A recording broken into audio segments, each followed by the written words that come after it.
사랑하는 형제자매 여러분, 오늘 우리의 삶을 인도하시는 하나님의 은혜와 평강이 여러분과 함께하기를 소망합니다.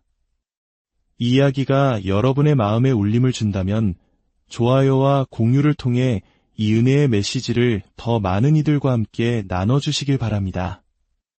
여러분의 작은 나눔이 누군가에게는 큰 위로와 희망의 씨앗이 될 수 있습니다. 구독을 통해 주님께서 우리에게 주시는 말씀의 여정에 동참해 주십시오. 여러분의 삶에 하나님의 축복이 가득하기를 기도합니다. 혹시 하나님께서 당신을 위해 정성껏 마련해 주신 그 길에서 스스로 벗어나고 있다는 신호를 느껴본 적 있으신가요? 그 신호는 바로 당신이 기적을 믿기보다 현실적인 계산에 더 몰두하게 될 때 나타납니다. 어쩌면 이 자리에 계신 누군가는 하나님께서 주신 원대한 꿈과 비전을 너무나 현실적이고 실현 가능한 작은 크기로 줄여버렸을지도 모릅니다. 그래서 우리는 선택의 기로에 섭니다. 현실적이고 안전해 보이는 길로 들어설 것인가, 아니면 감히 기적의 길에 머물기를 선택할 것인가. 부정적인 생각과 감정에 우리의 소중한 관심을 쏟을 때 우리는 그에 대한 대가를 치르게 됩니다. 어떤 것들은 우리가 관심을 주는 순간 우리의 수치심을 키우고 불안감을 증폭시킵니다. 그래서 우리는 스스로에게 질문하는 노력을 기울여야 합니다. 내가 그곳에 관심을 쏟아 무엇을 얻었는가? 예를 들어 끊임없이 반복되는 문제나 드라마 같은 상황에 관심을 쏟았다고 해봅시다. 그런데 이상하게도 거기에 시간과 에너지를 쏟고 나니 오히려 내 자신이 초라하게 느껴집니다. 불안감은 더 커지고 하나님을 향한 신뢰마저 흔들립니다. 우리가 어떤 사람이나 상황에 관심을 쏟을 때 그 관심은 가치를 만들어냅니다. 하지만 그 가치는 우리가 원하던 방향이 아닐 수 있습니다. 우리의 우울함이 더 큰 가치를 갖게 되고 불안감이 더 힘을 얻고 과거의 상처가 현재를 지배하게 됩니다. 어떻게 이런 일이 일어날까요? 바로 내 안에 이미 자리 잡고 있던 부정적인 씨앗에 내가 관심을 쏟아 물을 주었기 때문입니다. 어떤 말이 유독 제 마음을 후벼파고 상처를 주는 순간은 제 안에 이미 그와 관련된 상처의 씨앗이 심어져 있을 때입니다. 그리고 누군가가 나타나 바로 그 씨앗에 물을 주는 말을 하는 것이죠. 그래서 저는 이제 제 삶의 새로운 계절로 나아가기 위해 저를 더 불안하게 만드는 것들에 양분을 주는 사람들을 멀리하는 법을 배워야만 합니다. 더 이상 두 마음을 품고 흔들릴 여유가 없기 때문입니다. 이 세대에 걸친 저주를 끊어내기 위해서는 저는 반드시 안정되어야 합니다. 이 사업을 일으키기 위해 저는 반드시 흔들리지 않아야 합니다. 진실하게 살아가기 위해, 이 교회를 이끌기 위해, 그리고 이 사역을 감당하기 위해 저는 굳건히 서 있어야 합니다. 때로는 내 마음을 불안하게 만드는 것들을 의식적으로 차단해야만 합니다. 어떤 사람과 대화하고 나면 유독 마음이 불안정해지는 것을 느낄 때가 있습니다. 어떤 이들은 자신도 모르게 사탄의 도구가 되어 우리에게 보내지기도 합니다. 그들의 임무는 우리를 넘어뜨리는 것이 아니라 우리의 관심을 분산시키는 것입니다. 만약 우리의 관심이 분산된다면 하나님께서 우리에게 맡기신 일을 해낼 추진력을 잃게 되기 때문입니다. 에덴 동산의 사탄을 기억하십니까? 사탄은 하와의 입에 선악과를 억지로 밀어넣지 않았습니다. 그가 한 일은 오직 하와의 관심을 분산시킨 것뿐이었습니다. 생육하고 번성하는 데 집중하고 있는 것 알아. 땅을 다스리는 데 집중하고 있는 것도 알지. 그런데 저 열매에 대해서는 생각해 본 적 있어. 이 한마디에 하와의 관심은 나뉘었고 비극이 시작되었습니다. 우리의 관심은 투자입니다. 관심을 기울이는 데에는 대가가 따릅니다. 때로는 무슨 일이 일어나고 있는지 주시해야 할 순간도 있습니다. 하지만 동시에 내가 더 이상 감당할 수 없을 때를 아는 지혜도 필요합니다. 때로는 다른 사람들의 삶에서 하나님께서 어떻게 일하시는지 보는 것이 우리에게 축복이 되고 격려가 되고 힘이 될 때가 있습니다. 하지만 어느 순간에는 다른 사람의 삶을 쳐다보는 것을 멈추고 내 삶에 집중해야 할 때가 찾아옵니다. 계속해서 다른 사람의 삶만 들여다보다가 내 삶으로 돌아오면 하나님, 제 삶에서는 아무 일도 일어나지 않는 것 같아요. 라는 불평만 늘어놓게 되기 때문입니다. 저 사람은 결혼을 하고 저 사람은 재정적인 축복을 받았는데 내 삶은 왜 이럴까? 그때 우리는 우리의 관심을 다시 내 삶에서 하나님께서 하고 계신 일로 가져와야 합니다. 그러면 우리는 깨닫게 됩니다. 우리가 섬기는 하나님은 우리를 보고 계시는 하나님이라는 사실을 말입니다. 때때로 우리는 축복이 마치 우연히 우리 삶에 뚝 떨어진 것처럼 말하곤 합니다. 하지만 축복은 그냥 떨어진 것이 아닙니다. 우리에게 무엇이 필요한지 세심하게 주의를 기울이시던 하나님께서 바로 우리에게 그것이 필요했던 그 순간에 정확히 채워주신 것입니다. 만약 우리에게 잠시 간증할 시간이 주어진다면 우리는 하나님께서 우리 삶에 나타나셨던 그 수많은 순간에 대해 이야기할 수 있을 것입니다. 너무나도 명백해서 하나님께서 나에게 관심을 기울이고 계셨구나 라고밖에는 설명할 수 없는 그런 순간들 말입니다. 하나님은 어떤 이들에게는 그저 복을 주셨을지 모릅니다. 하지만 제 삶에서 하나님께서 하신 일들은 저로 하여금 주님, 당신은 저에게 세심한 관심을 기울이고 계셨군요 라고 고백하게 만들었습니다. 그 깊은 슬픔 속에서 제게 무엇이 필요했는지 주님은 정확히 알고 계셨습니다. 그 고통을 겪을 때 제게 무엇이 필요했는지 정확히 아셨습니다. 그 말씀이 제게 임했을 때 하나님 외에는 아무도 제가 그 말씀이 필요하다는 것을 알 수 없었습니다. 그 예배를 통해 제가 무엇을 얻어야 했는지 오직 하나님만이 아셨습니다. 그러나 하나님, 당신은 저에게 관심을 기울여 주셨습니다. 이 깨달음은 시편 8편에 나타난 다윗의 찬양을 떠올리게 합니다. 다윗은 노래합니다. 주께서 손가락으로 만드신 주의 하늘과 주께서 베풀어 두신 달과 별들을 내가 보오니 사람이 무엇이기에 주께서 그를 생각하시며 인자가 무엇이기에 주께서 그를 돌보시나이까. 온 우주를 움직이시고 하늘에 해를 두시고 은하계에 별들을 놓으신 하나님, 제가 누구이기에 당신께서 저를 마음에 두시고 제게 필요한 것에 이토록 관심을 기울이시는 것입니까?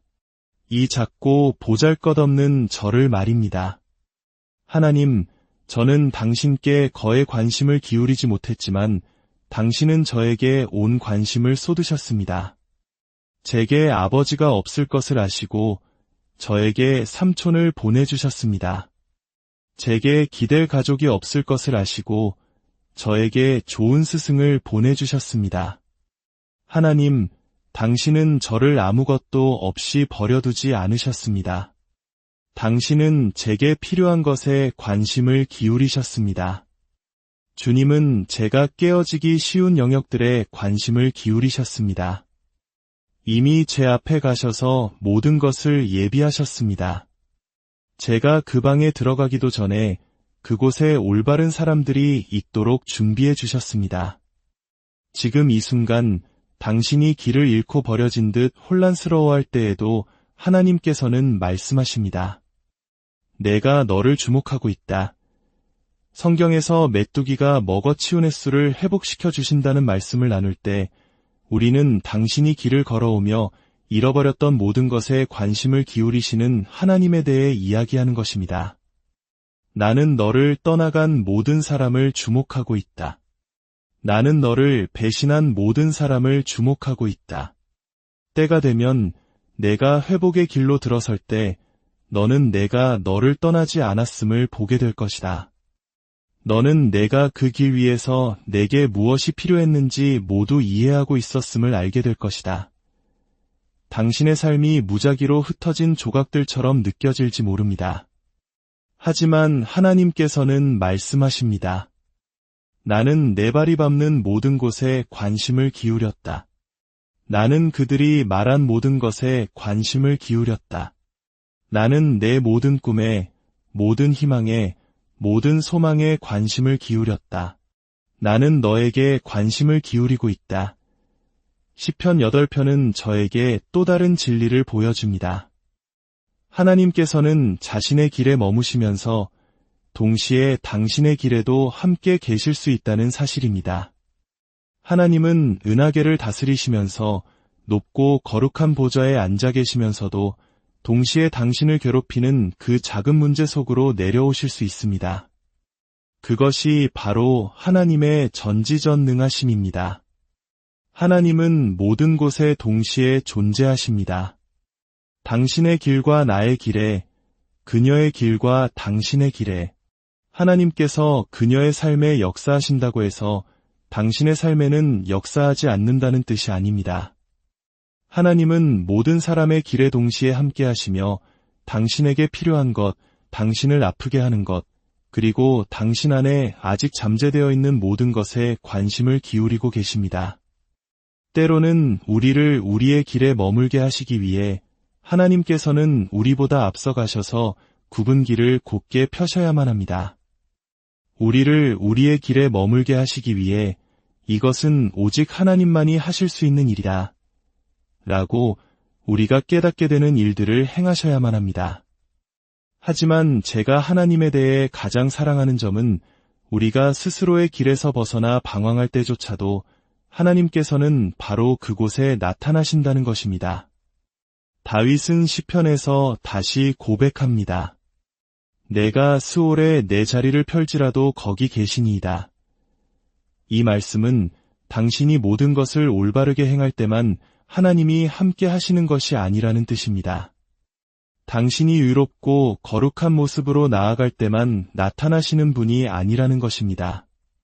우리의 삶을 돌아보면 우리 중 몇몇은 분명히 자신의 길에서 벗어났던 순간들을 기억할 것입니다. 하지만 그 모든 혼돈의 한가운데에도 하나님께서는 여전히 그곳에 계셨습니다. 하나님께서는 말씀하십니다. 내가 이 깊은 밤 이 시간에 여기에 있을 이유가 없다는 것을 안다. 내가 이 사람과 대화해서는 안 된다는 것도 안다. 그래서 내가 불을 깜빡여서라도 내가 이 길에도 함께 있음을 너에게 알려주려는 것이다. 저는 잘못된 길을 가려고 최선을 다해본 사람들의 고백을 듣고 싶습니다. 저는 나쁜 짓을 하는데 최고였습니다. 하지만 하나님께서는 제가 제 길에서 벗어나도록 내버려 두지 않으셨습니다. 하나님께서는 계속해서 저를 부르셨습니다. 하나님, 저는 이 설교를 끄고 싶었습니다. 당신의 임재가 제게 닿기를 원치 않았습니다. 너무나 많은 수치심과 죄책감 때문에 당신의 길에서 벗어났습니다. 하지만 어떤 이유에서인지 하나님께서는 저를 쫓아오셨습니다. 선하심과 인자하심이 저를 계속해서 따르니 마침내 저는 돌아서서 이렇게 말할 수밖에 없었습니다. 하나님, 제게 원하시는 것이 무엇입니까? 제가 선하지 않다는 것을 아시지 않습니까? 제가 똑똑하지 않다는 것도, 제 과거의 모든 잘못도 아시지 않습니까? 그런데 제가 길에서 벗어날 때마다 당신은 저를 제가 있어야 할 곳으로 계속해서 다시 이끄십니다. 제가 겪은 모든 일에도 불구하고 당신은 계속해서 제 이름을 부르십니다. 우리가 섬기는 하나님은 어떤 분이십니까? 우리가 길에서 벗어났을 때 우리가 다른 사람을 대하듯 우리를 대하지 않으시고 심지어 우리가 길 밖으로 나가지 못하도록 막으시는 분, 99마리를 두고 잃어버린 한 마리를 찾아 나서시는 분. 왜냐하면 하나님께서는 당신이 과거에 어떤 사람이었는지에는 관심이 없으시고 당신이 어떤 사람이 될 수 있는지에 온전히 헌신하시기 때문입니다. 하나님께서는 우리를 우리의 길에 머물게 하시는데 그토록 헌신하시는 이유가 있습니다. 바로 하나님께서 우리를 위해 이 길을 창조하셨기 때문입니다.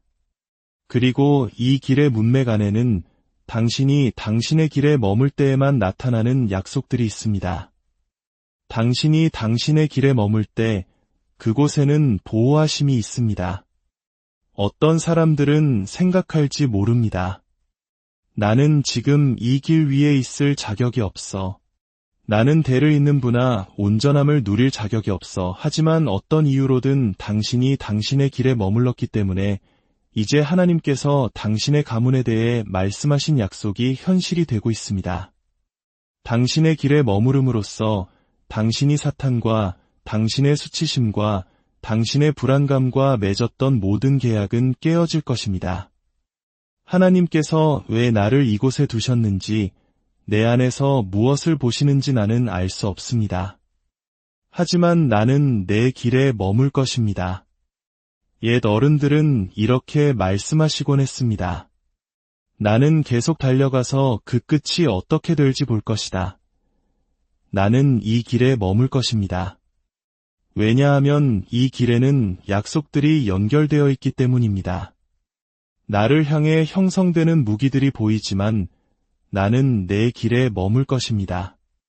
모든 것이 나로 하여금 내 길에서 벗어나 표적에서 피하라고 말하는 것 같지만 나는 내 길에 머물며 주님의 약속은 예와 아멘이 됨을 신뢰할 것입니다. 나를 향한 무기들이 보이지만 동시에 선하심과 인자하심이 나를 따르는 것도 보입니다. 당신을 보지 못할 것 같습니까? 아닙니다. 저는 당신을 봅니다.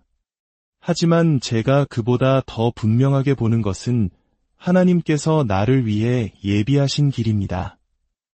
저는 계속 달려가서 모든 것이 합력하여 선을 이루는 것을 볼 것입니다. 그가 나를 죽이실지라도 나는 그를 의뢰하리니 나는 내 길에 머물 것입니다.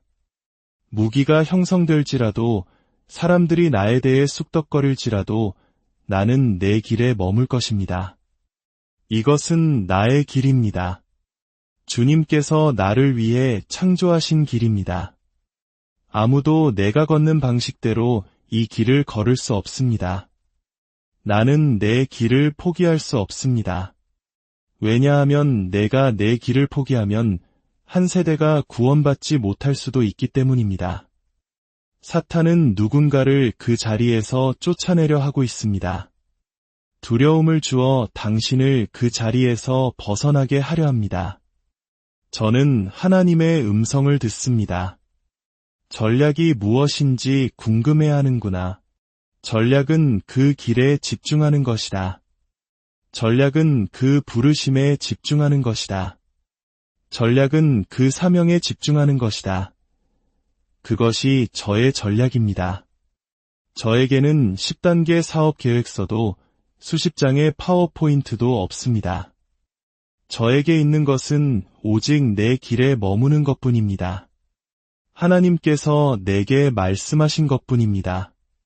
하나님께서 판을 바꾸시면 저도 판을 바꿀 것입니다. 하지만 우리가 여전히 이 일을 하고 있다면 하나님, 저는 여전히 이 일을 할 사람입니다. 당신이 당신의 길에 있을 때 나는 당신을 도울 수 있습니다. 당신이 길에서 벗어날 때 나는 당신을 구할 수 있습니다. 하지만 당신이 하늘의 모든 자원이 당신을 뒷받침하기를 원한다면 어리석음을 뒷받침할 수는 없습니다. 당신은 당신의 길로 돌아와야 합니다. 악마들이 떨게 하고 싶다면 당신의 길로 돌아와야 합니다. 지옥이 긴장하게 만들고 싶다면 당신의 길로 돌아와야 합니다. 알고 있습니다. 두려웠고 우울했습니다. 하지만 이제 우리는 우리의 길을 걸어야 합니다. 나는 당신의 길을 걸을 수 없습니다. 나는 나의 길을 걸어야 합니다. 당신이 하는 일을 할 수 없습니다. 나는 하나님께서 나를 부르신 일을 해야 합니다. 솔직히 말씀드리겠습니다. 그 길은 무섭습니다. 쉽지 않습니다. 사람들이 길에서 벗어나는 것은 그 길이 순탄해서가 아닙니다. 그 길은 무섭습니다. 어떤 이들은 새해의 힘을 언제쯤 느낄 수 있을지, 예전에 느끼던 추진력을 언제쯤 다시 느낄 수 있을지 기다리고 있을 겁니다. 하지만 아직 그 전환점이 오지 않았습니다. 왜냐하면 그렇게 느껴지는 것이 당연하기 때문입니다. 당신의 길이 좁아지고 있기 때문입니다. 민수기 14장을 보면 우리는 길이 좁아지는 것을 봅니다. 약속의 땅을 눈앞에 둔 이 시점에서 길을 벗어나는 대가는 치명적입니다. 함께 시작했던 사람들이 이제는 우리가 그 땅을 차지할 수 있다고 믿지 않습니다. 이 길이 좁아지고 있습니다. 예수님께서 십자가로 향하실 때 그 길은 좁아졌습니다. 구원과 영광을 눈앞에 둔 바로 그 순간 길은 좁아졌습니다. 다윗이 왕이 되어야 할 때가 되었을 때 길은 좁아졌습니다. 길은 좁지만 그것이 옳은 길입니다. 갈렙과 여호수아, 모세와 아론은 좁은 길을 항해할 수 있다고 믿는 소수 중 하나였습니다. 다른 이스라엘 자손들은 더 넓은 길이 있는 곳으로 돌아가고 싶어 합니다. 그 넓은 길이 광야에 있을지라도 말입니다. 그들은 말 그대로 이렇게 말합니다. 다른 지도자를 세워 이집트로 돌아가자. 이 길은 너무 좁다. 이 좁은 길에는 당신의 두려움, 당신의 교만, 당신의 자아가 들어설 자리가 없습니다. 당신의 동료들과 당신의 안락한 지대를 위한 공간이 없습니다. 이 길이 너무 좁아졌습니다. 이 의로운 길이, 이 진실한 길이 너무 좁아졌습니다. 나는 사람들을 잃기 시작합니다. 그리고 그 길이 좁아지는 동안에도 나에게는 아직 해야 할 일이 남아 있습니다. 하나님께서는 제가 이 말씀을 읽을 때 깨닫게 하셨습니다. 우리 중 많은 이들이 머물고자 하는 자들보다 돌아가고자 하는 자들과 더 닮았다는 것을 말입니다. 어떻게 알 수 있을까요?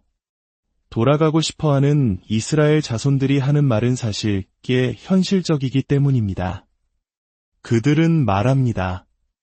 그 땅에는 이미 주민이 살고 있다. 그리고 그 땅에 사는 자들은 우리보다 강하다.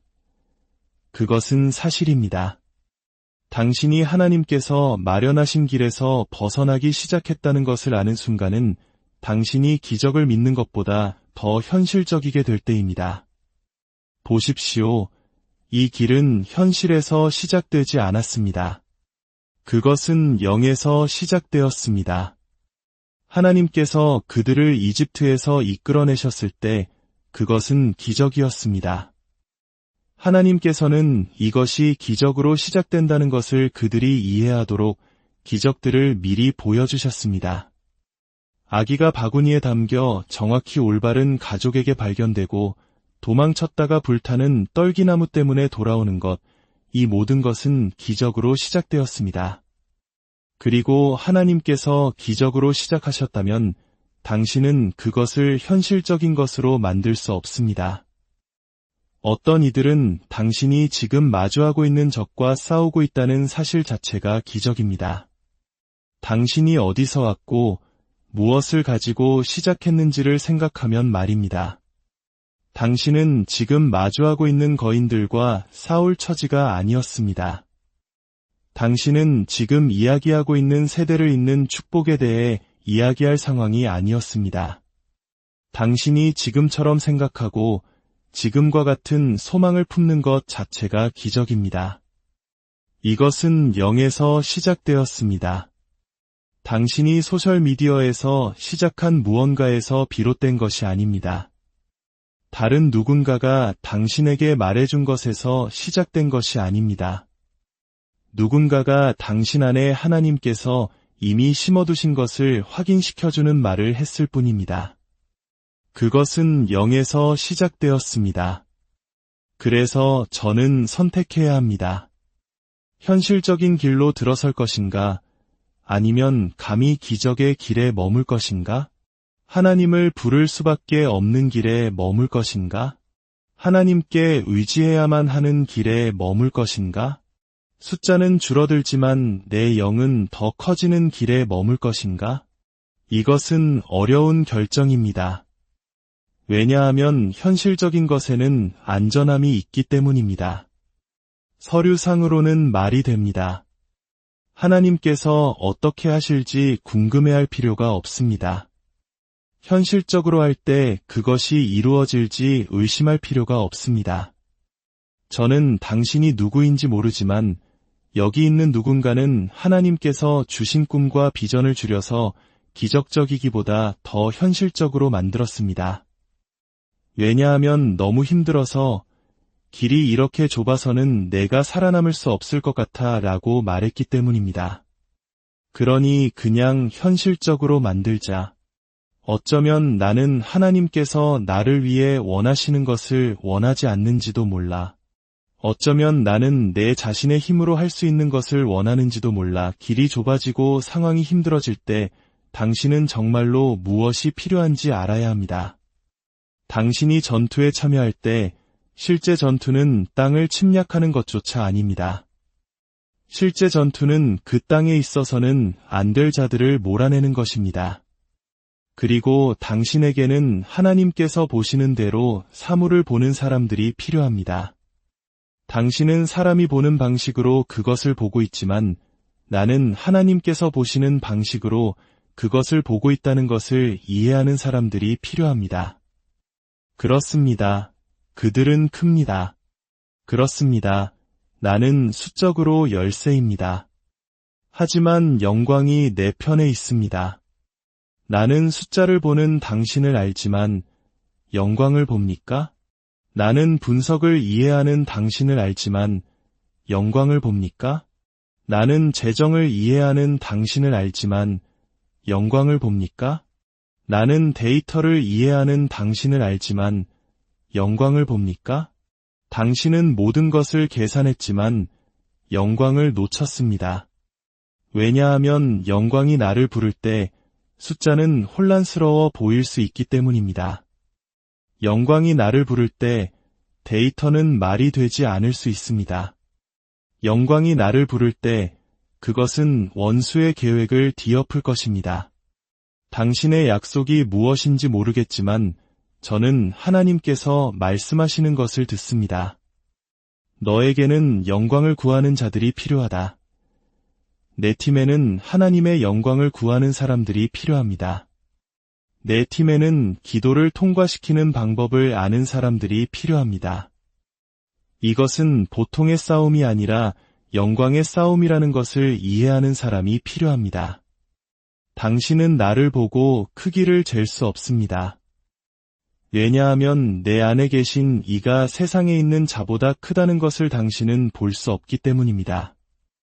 내 안에 영광이 있습니다. 살아계신 하나님의 영이 내 안에 거하십니다.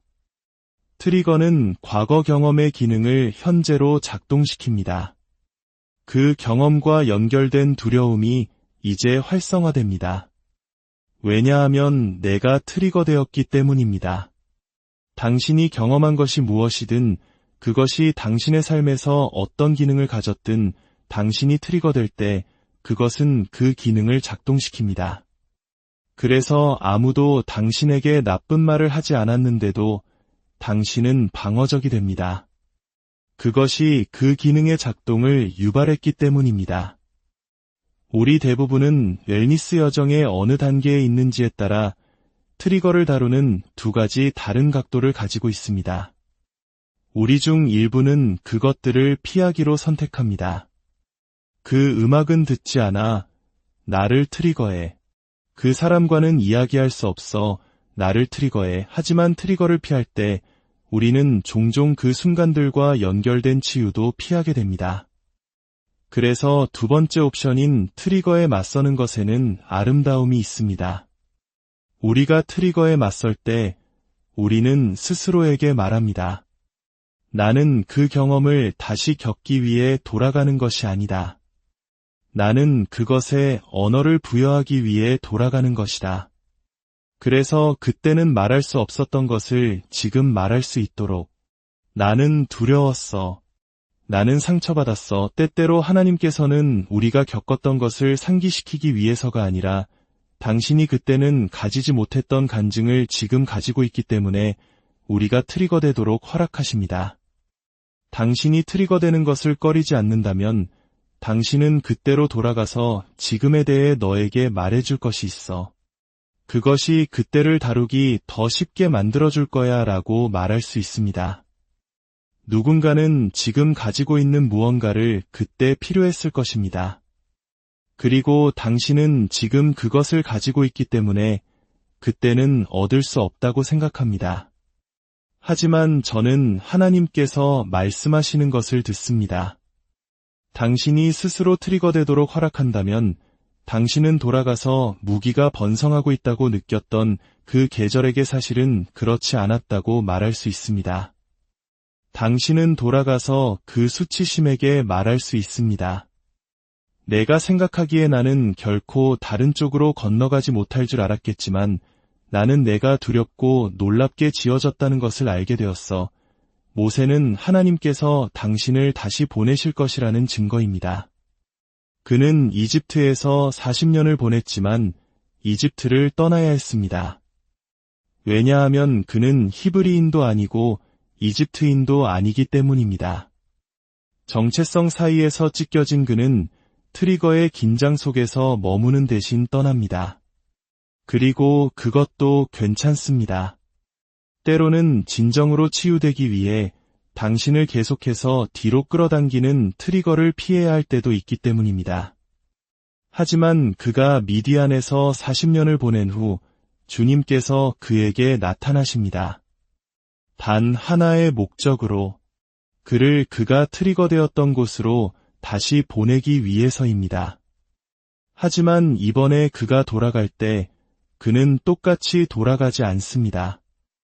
그는 하나님께서 그를 부르신 존재가 될 수 있도록 그에게 힘을 실어주는 만남을 가지고 돌아갑니다. 우리 중 일부는 만남 없이 고통을 경험했던 곳으로 돌아가고 싶어 합니다. 그래서 우리는 다시 상처받고 상처 입습니다. 왜냐하면 우리는 자신이나 다른 사람들을 진정으로 구원할 힘을 부여받지 못했기 때문입니다. 하지만 당신은 하나님과의 만남을 가질 수 있습니다. 그 만남은 당신에게 힘을 실어주어 당신이 돌아갈 때 실제로 돌아가는 것에 대해 걱정할 필요가 없게 만듭니다. 왜냐하면 나는 머물기 위해 여기에 온 것이 아니라 구원하기 위해 여기에 왔기 때문입니다. 나는 예전의 나로 돌아가기 위해 여기에 온 것이 아니라 나와 함께 성장하고 싶은 사람이 있는지 보기 위해 여기에 왔습니다. 당신이 탈출한 것이 무엇인지 모르지만 저는 하나님께서 문을 열어두어야 한다고 말씀하시는 것을 듣습니다. 때로는 당신이 당신 가족의 해리어 터브먼이 될 것입니다. 당신 공동체에, 당신 세대에, 당신 학교의 해리어 터브먼이 될 것입니다. 하나님께서 당신을 다시 보내셔야 합니다. 명령이 있을 때 혼란에 빠져 있을 수 없습니다. 효과적이려면 왜 당신인지, 어떻게 당신인지, 얼마나 오래 당신일지에 대해 명확해질 때까지 기다릴 수 없습니다. 왜냐하면 당신이 명확성을 기다리고 있다면 당신은 명령에 연결된 기름 부음을 놓칠 수 있기 때문입니다. 우리 중 일부는 혼란스러운 채로 움직이고 있습니다.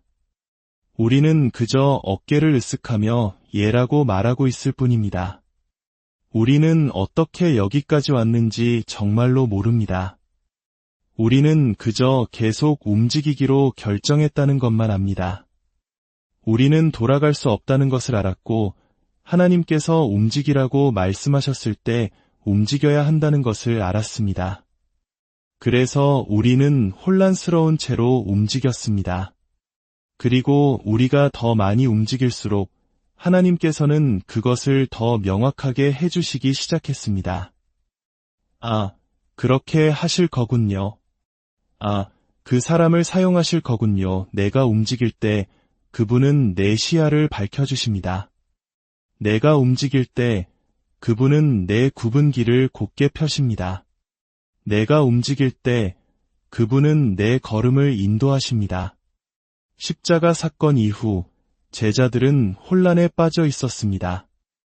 그들이 따르던 사람이 어떻게 그런 트라우마와 수치심을 겪을 수 있었는지 이해할 수 없었기 때문입니다. 그래서 예수님께서 부활하셨을 때 그분은 승리의 행진을 하신 것이 아니라 제자들에게 다시 가시는 것을 중요하게 여기셨습니다. 왜냐하면 그의 제자들은 그가 떠났을 때와 같지 않았기 때문입니다. 그들은 같은 수준의 믿음으로 걷고 있지 않았습니다. 그들은 혼란스러웠습니다. 예수님께서는 그들의 수준으로 대화를 낮추셨습니다. 왜냐하면 하나님께서는 당신이 있는 곳의 언어를 말하는 방법을 아시기 때문입니다. 예수님께서는 제자들에게 말씀하십니다. 오, 마음이 더디어 믿는 자들이여. 모세로부터 시작하여 모든 선지자들의 글에 기록된 것을 기억하지 못하느냐? 하나님께서는 항상 당신을 덮으셨다는 것을 기억하지 못하느냐? 당신이 정보나 사람이나 직업에 굶주렸던 것이 아니라 영광에 굶주렸었다는 것을 기억하지 못하느냐? 당신이 영광에 굶주렸던 그 공간으로 돌아간다면 당신은 정보를 갈망하지 않을 것이다. 먼저 그의 나라와 그의 의를 구하라. 그리하면 이 모든 것을 너희에게 더하시리라. 당신은 정보를 원하지만 하나님께서는 정보가 영광 뒤에 있다고 말씀하십니다. 정보는 예배 뒤에, 희생 뒤에, 순종 뒤에 있습니다.